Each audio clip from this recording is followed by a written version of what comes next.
हाजिर हरियाणा के माध्यम से मैं इस समय बीजेपी के दफ्तर के अंदर हूं। जैसे कि आप जानते हैं कि बीजेपी के प्रत्याशी श्री रोहतास जांगड़ा जी ने आज अपना नामांकन वापस किया है, तो इसी के तहत आज हाजिर हरियाणा की टीम सिरसा के बीजेपी कार्यालय के अंदर पहुंच चुकी है। बीजेपी जो कि पूरे विश्व की सबसे बड़ी पार्टी है, तो आखिर नाटकीय अंदाज में क्या बीजेपी के प्रत्याशी रोहतास जांगड़ा का नामांकन वापस हुआ है, वो तमाम बातें हम करना चाहेंगे। लेकिन आप देख सकते हैं कि इस समय हम बीजेपी दफ्तर में हैं, जहां पूरी चहला कदमी है और अभी रोहतास जांगड़ा जी और उनके साथ अशोक तंवर जी भी यहां पहुंच चुके हैं। आखिर नाटकीय अंदाज में रोहतास जांगड़ा जी का बीजेपी का नामांकन वापस हुआ है, या क्या कारण रहा है? क्या डर या कोई भय या कोई पैसे का प्रलोभन?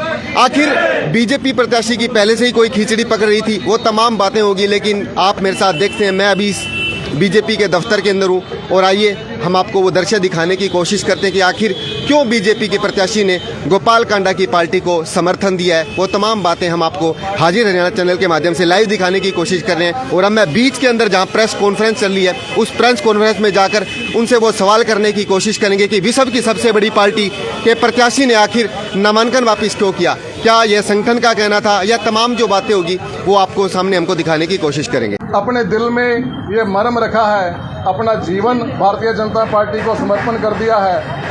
मन में ये भाव लेकर कि जो पार्टी देश के गर्व और गौरव को बहाल कर सकती है, जो पार्टी भाजपा इस देश को विश्व की महाशक्ति बना रही है, सोने की चिड़िया बना रही है, ऐसी ही पार्टी का कार्यकर्ता कमल का फूल हाथ में लिए प्रधानमंत्री की कुर्सी पर बैठे, मुख्यमंत्री की कुर्सी पर बैठे, ऐसा हमारे रोहतास जांगड़ा जी के दिल में हमेशा से, जैसे कार्यकर्ताओं के मन में होता है, इनके मन में तड़प रही है और मरम रहा है इस प्रकार का।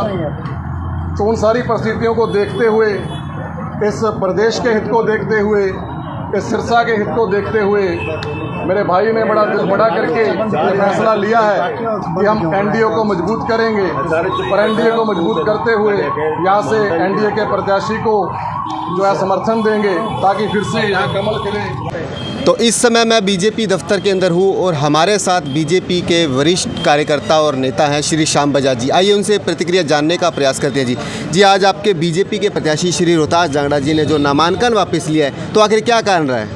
जैसा कि आपको सर्वविदित है, व्यापक हित में भारतीय जनता पार्टी ने जो फैसला किया है, सब वर्करों से बात करके, उसमें संगठन सर्वोपरि है। हमारा जो संगठन फैसला करता है वही इस पार्टी के सभी कार्यकर्ता उसको स्वीकार करते हैं। ये बहुत बड़ा फैसला था और बहुत इसके लिए हिम्मत चाहिए थी, जिसके लिए मैं हमारे यहाँ के जो प्रत्याशी जिन्होंने फार्म भरा था और संगठन ने ही उनको टिकट देकर भेजा था, श्री रोहतास जांगड़ा जी, वो एक त्याग की मूर्ति हैं।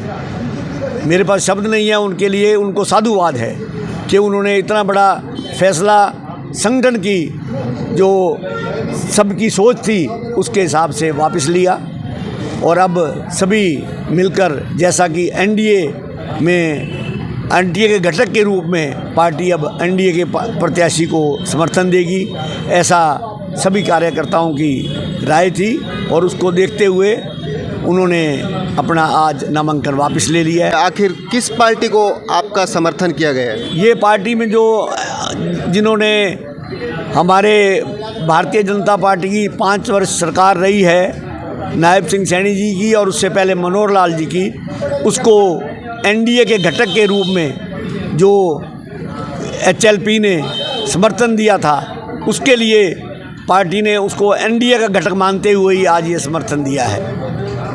तो आप मेरे साथ देख सकते हैं कि बिल्कुल आज बीजेपी के मैं दफ्तर के अंदर हूं और बीजेपी से प्रत्याशी रहे रोहतास जांगड़ा जी ने आज अपना नामांकन वापस कर लिया है। तो तमाम बीजेपी के कार्यकर्ता, उनको चाहने वाले, उनके प्रशंसक, उनके समाज से जुड़े हुए सभी आप बीजेपी दफ्तर में उन लोगों को देख सकते हैं। इसी के साथ आइए जानने की कोशिश करेंगे, बीजेपी के एक कार्यकर्ता हैं, इनसे और जानने की कोशिश करें। तरसेम जी, क्या कहना चाहेंगे? आपकी पार्टी विश्व की सबसे बड़ी पार्टी है, तो उसे न्यौछावर क्यों होना पड़ गया? नहीं, निछावर करने वाले ऐसी कोई बात नहीं है। ये तो हमारा वो भी एक हिस्सा ही है, वो कोई अलग नहीं है। 5 साल उन्होंने हमारे साथ सरकार के साथ हिस्सा बने हैं, अब भी वो सरकार के साथ ही हैं, ऐसा कोई वो बात नहीं है। तो आइए और तमाम बातें करेंगे। हमारे साथ मुकेश जी हैं जो कि जिला कार्यालय को संभालते हैं, इनसे चर्चा करना चाहेंगे। जी मुकेश जी, तो ये बीजेपी का दफ्तर इस समय एचएलपी में तब्दील हो जाएगा? नहीं, ऐसी कोई बात नहीं है। ये एनडीए का पहले भी घटक दल था, दोनों मिलके इस कार्यालय को चलाएंगे। तो हमारा मेन जो मकसद है वो यहाँ से हमने एनडीए को सीट दी है तो इसको जिता के भेजना हमारा लक्ष्य है। दोनों मिलके चलाएंगे, कांग्रेस को हराएंगे, हमारा लक्ष्य तो यही है। तो आप हमारे साथ देख रहे थे बीजेपी के दफ्तर में हमारी बीजेपी के कार्यकर्ताओं से बात हो रही है। तो एक और शख्स है हमारे साथ, आइए उनकी प्रतिक्रिया जानने का प्रयास करेंगे कि आज बीजेपी के प्रत्याशी रोहतास जांगड़ा जी ने जो नामांकन वापस लिया है, तो जी क्या कारण रहा? ये कोई इनका पार्टी का ऊपर का आदेश है, बड़ी पार्टी है, इनका ऊपर का आदेश है। कोई इनकी क्या मिली भगत है मेरे को इस मामले में पता नहीं है।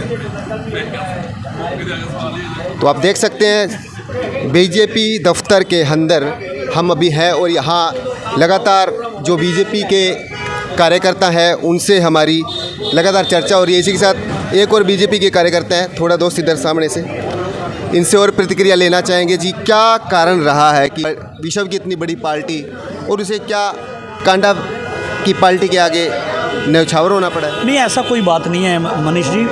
सबसे बड़ी बात यह है कि पहली बात तो गोपाल कांडा जी जो हैं वो भी हमारे एनडीए का हिस्सा हैं, पहले से ही हैं। ठीक है जी, पहले जो ऐसी चर्चाएं थी कि एनडीए में टिकट जाएगी तो चलो उस टाइम पे ऐसा नहीं, वो हमारी पार्टी का कहीं ना कहीं है।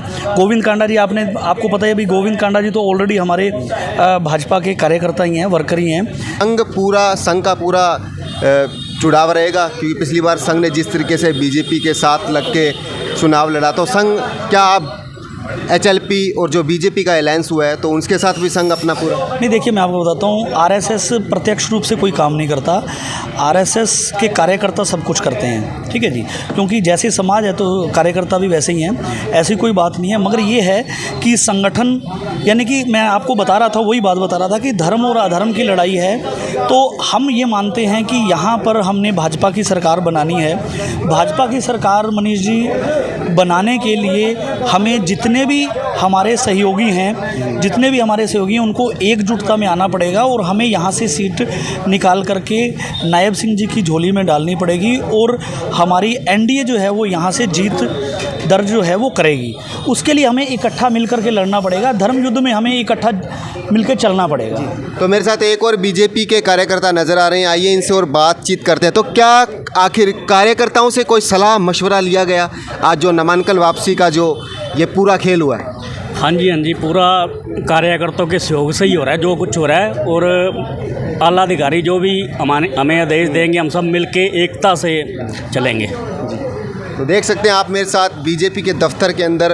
तो आखिर बीजेपी के जो कार्यकर्ता हैं वो उत्साहित है या निराश है, वो तमाम बातें हमारी लगातार कार्यकर्ताओं के साथ चल रही है। तो इसी के साथ मेरे को सुरजीत जी भी नज़र आ रहे हैं, इनसे प्रतिक्रिया लेना चाहिए।